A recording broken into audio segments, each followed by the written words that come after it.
गोजौ सोलोंथाइ लानो गोसो जानाय फरायसा फरायसुलिफोरनि थाखाय गोजोनथाव खौरां।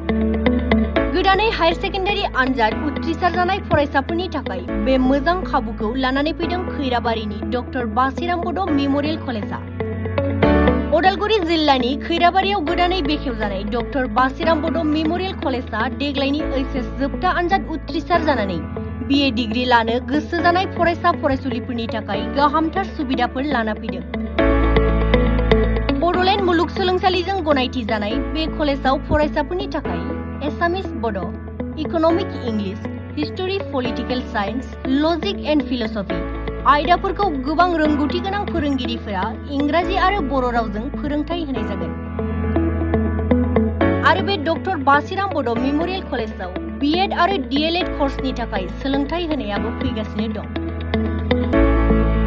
आथिखालाव बे सोलोंसालियाव मुं थिसननाय हाबाफारिया सोलिगासिनो दं। बेनिखायनो नोंथाङाबो गुन गोनां गोजौ सोलोंथाय लानो गोसो गुदुंब्ला खैराबारिनि डक्टर बासिराम बड' मेम'रियेल कलेजआव मुं थिसननो हागोन। गोसो गुदुं फरायसाफोरा आबुङै मिथिनो थाखाय थाबैनो 700021462066 6000349997 आरो 7638008149 जानबुं नम्बराव फोनांजाब खालामनो हागोन।